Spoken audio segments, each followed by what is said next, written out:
Assalamualaikum warahmatullahi wabarakatuh. Anak-anak, sekarang kita membahas tentang koordinat kartesius untuk menentukan posisi titik. KD yang kita pelajari, bismillah. Ini bisa kalian baca pada buku pegangan siswa, sedangkan pengalaman belajar kita kali ini menggunakan koordinat kartesius untuk menemukan posisi titik terhadap sumbu X dan sumbu Y.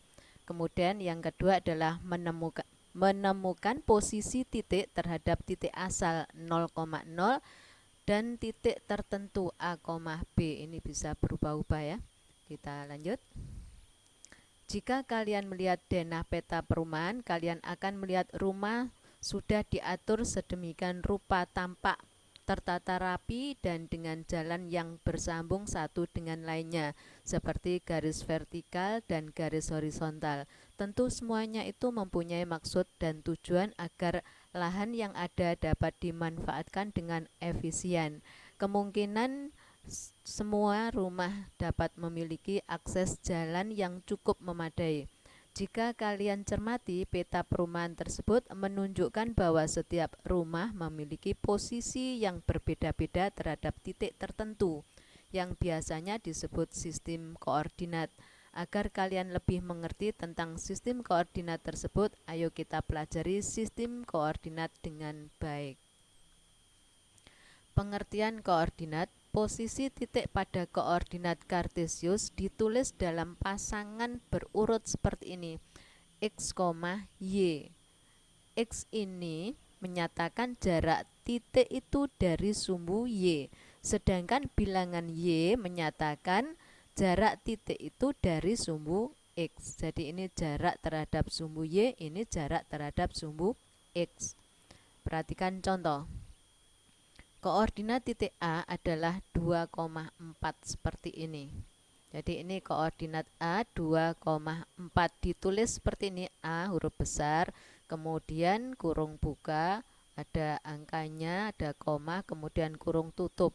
Antara A dengan kurung ini tidak usah diberi sama dengan ya, jadi A langsung kurung buka seperti ini. Perhatikan koordinat A ini adalah 2,4. 2 ini disebut absis titik A, atau bisa juga disebut koordinat X. Bisa juga disebut koordinat pertama dari titik A. Bisa juga disebut jarak terhadap sumbu Y. Jadi ini jarak terhadap sumbu Y.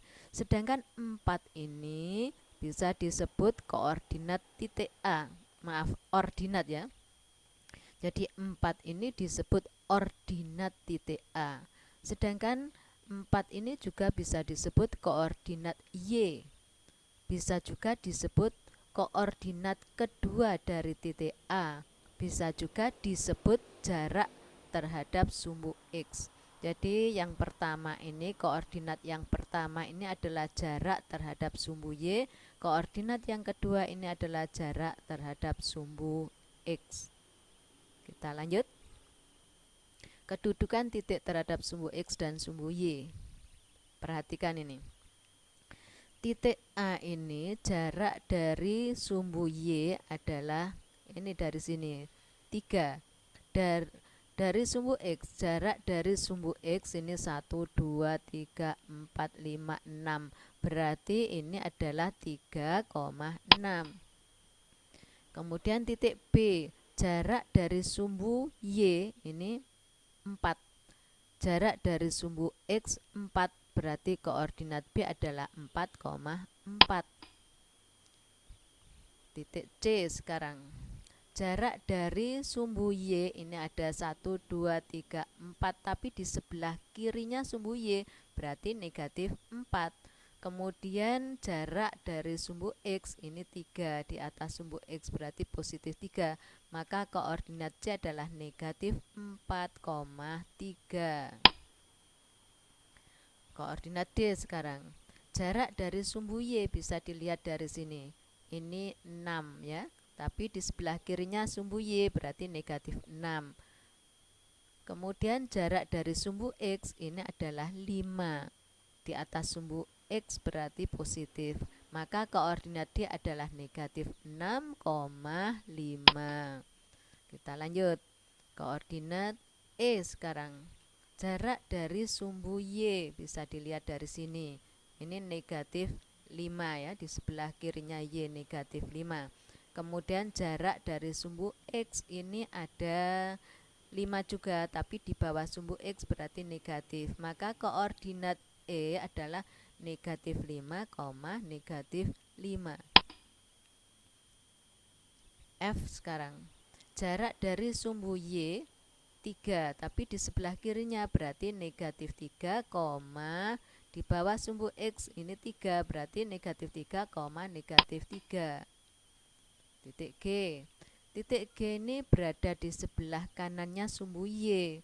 Jaraknya 2, berarti 2, di bawahnya sumbu X 6, berarti negatif 6. Maka koordinat G adalah 2, negatif 6.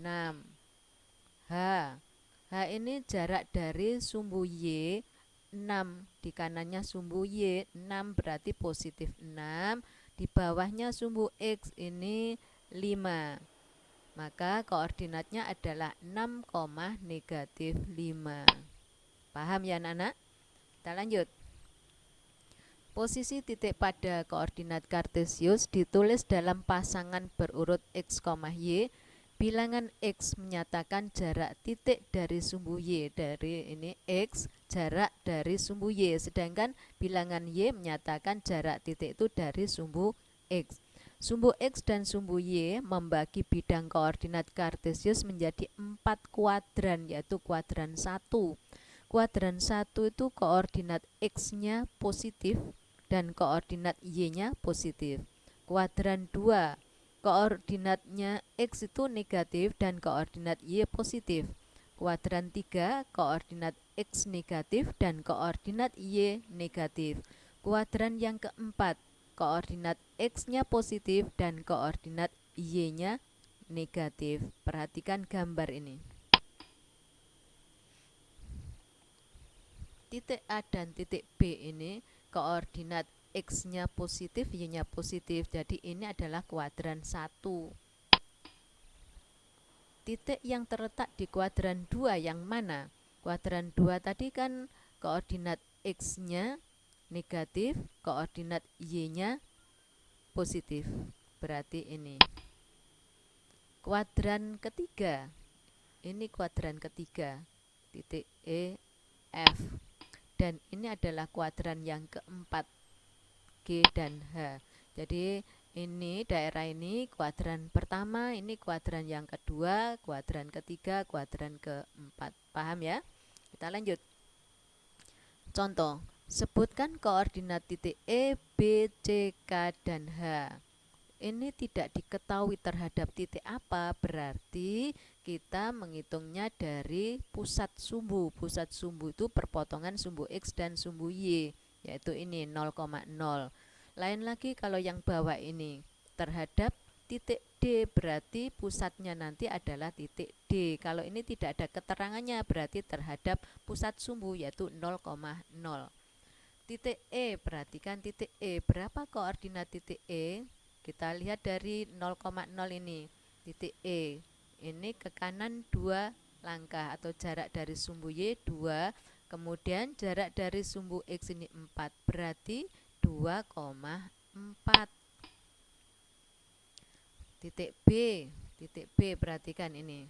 Dari pusat ini. Negatif 6, berapa ini? 4. Berarti B adalah negatif 6,4. Titik C ini dari pusat negatif 3, ini 3. Titik K dari 0,0 ini ke kiri negatif 2, kemudian ke bawah 4, berarti negatif 2, negatif 4. Titik H itu berada di sini. Perhatikan titik H, dari pusat ini ke kanan 4 langkah, berarti 4. Tidak ke atas, tidak ke bawah, berarti 0, maka koordinatnya adalah 4,0. Jadi jarak dengan sumbu X tidak ada, berarti 0. Jarak dari sumbu Y ini 4, maka 4,0. Kita lanjut, sebutkan koordinat titik E, B, C, K, dan H terhadap titik D. Berarti pusatnya bukan pusat sumbu lagi, pusatnya adalah titik D. Anak-anak geraknya selalu ke arah horizontal dulu ya, baru ke arah vertikal, itu untuk mudah mengingatnya ya. Jadi geraknya ke kiri apa ke kanan, kemudian baru ke atas atau ke bawah, tidak boleh ke bawah ke atas dulu ya. Jadi ke kiri atau ke kanan itu jarak dari sumbu Y. Kita lihat untuk titik E dari titik D ya, terhadap titik D. Maka kita hitung dari titik D ini ke kanan 2 langkah, berarti 2, ke atas 2, maka koordinatnya adalah 2,2. Titik B sekarang, titik B dari D nih terhadap D ya. Berarti dari D ini 1, 2, 3, 4, 5, 6 ke kiri, berarti negatif 6, ke atas 2, berarti negatif 6,2. Titik C sekarang, titik C dari D ini ke kiri 3, ke atas 1, berarti negatif 3,1. Titik K itu ini ya, dari D. Kalau ke kanan tidak mungkin ketemu K kan, jadi ke kiri 2 ya, ini 1, 2 baru lurus dengan K. Berarti negatif 2, ke bawah 1, 2, 3, 4, 5, 6, ke bawahnya 6. Maka koordinatnya adalah negatif 2, negatif 6. Kita lanjut, titik H di sini terhadap D atau terhadap titik D ya. Dari sini D menuju H, berarti kita melangkah ke kanan 1, 2, 3, 4, berarti 4, ke bawah 2, 4, negatif 2. Ya, inilah anak-anak, jadi pusat sumbu dengan pusatnya adalah pusat D, ternyata koordinat hasilnya berbeda ya. Kita lanjut. Diketahui titik P, titik H, dan titik S seperti ini posisinya. Tentukan titik H dan S terhadap titik P, jadi terhadap titik P. Kalau kita hitung H terhadap titik P, dari titik P ini 1, 2, 3, 4, 5, berarti 5, ke atas 1, 2, berarti 5,2. Paham ya? Sekarang S terhadap P berarti pusatnya P. Ke kiri 1, 2, berarti negatif 2. Ke atas 1, 2, 3, 4, 5, 6, 7, 8, berarti negatif 2,8. Paham ya? Sekarang kalau ada soal seperti ini, apakah kalian harus menggambar seperti ini? Kalau tidak disuruh menggambar, tidak usah menggambar, kita bisa menggunakan perhitungan. Kita coba ya, kalau gambarnya kita hilangkan. Nah, kalau gambarnya dihilangkan, bagaimana caranya mencari H terhadap P? Kita bisa menggunakan rumus seperti ini. Jadi, koordinat X dari H dikurangi X dari P, koordinat Y dari H dikurangi Y dari P. Jadi maksudnya seperti ini. Koordinat X dari H ini X kan, ini X ini Y kan. Berarti X-nya H ini 2 dikurangi X-nya P ini negatif 3. Berarti 2 dikurangi negatif 3 ditulis seperti ini. Negatif 2 dikurangi negatif 4, seperti ini. Kalau kita selesaikan, 2 dikurangi negatif 3 sama artinya dengan 2 ditambah 3, yaitu 5 kan. Kemudian Negatif 2 dikurangi negatif 4 sama artinya negatif 2 ditambah 4 sama dengan 2. Maka hasilnya adalah 5,2. Sama kan dengan ini. Ini tadi mencari dari gambar, ini tanpa gambar. Kita lanjut. S terhadap P. Kita menggunakan rumus seperti ini. X dari S ini negatif 5 dikurangi negatif 3, ditulis seperti ini, koma 4 dikurangi negatif 4. Kita hitung. Negatif 5 dikurangi negatif 3, ini sama artinya ditambah 3 kan? Negatif 5 ditambah 3 adalah negatif 2. 4 dikurangi negatif 4 sama artinya 4 ditambah 4, 8. Berarti negatif 2,8 sama dengan ini. Oke, kita lanjut. Koordinat Benny adalah titik-titik. Ini terhadap titik apa tidak diketahui, berarti kita menggunakan terhadap pusat sumbu. Benny ini dari pusat sumbu. Jarak dari sumbu Y adalah 1. Jarak terhadap sumbu X tidak ada, berarti 1,0. Koordinat Citra ini ya, berarti ini adalah 2, negatif 3, dilihat dari sini. Koordinat Hafid ini tidak ke kanan tidak ke kiri, berarti jarak terhadap sumbu Y tidak ada kan, berarti 0. Jarak terhadap sumbu X 4, tapi di bawah sumbu X berarti negatif 4, maka koordinatnya adalah 0, negatif 4. Absis koordinat Fanny. Koordinat Fanny itu kan negatif 4, negatif 2 kan, berarti absisnya adalah negatif 4. Koordinat Ari ke Adi. Berarti dari Ari ini ke kanan 1, 2, 3, 4, 5. Kemudian ke bawah 1. Berarti 5, negatif 1. Koordinat Ari terhadap Adi. Berarti dari Adi ini 1, 2, 3, 4, 5 ke kiri negatif 5, ke atas 1. Berarti negatif 5,1.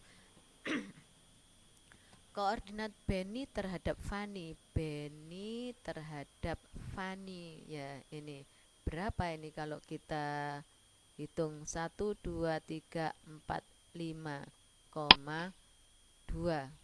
Ke atasnya 2. Jika titik A diketahui, titik B diketahui, maka koordinat A terhadap B adalah titik-titik. Kita menggunakan rumus tadi ya. A terhadap B. Berarti ini negatif 100 dikurangi 315, yaitu negatif 415, 205 dikurangi negatif 155, sama artinya dengan 205 ditambah 155, yaitu 360. Kita lanjut. Jika titik A dan titik B diketahui, maka koordinat A ke B adalah ini. Berarti ini 315 dikurangi negatif 100, sama artinya 315 ditambah 100 kan, 415, negatif 155 dikurangi 205 sama dengan negatif 360.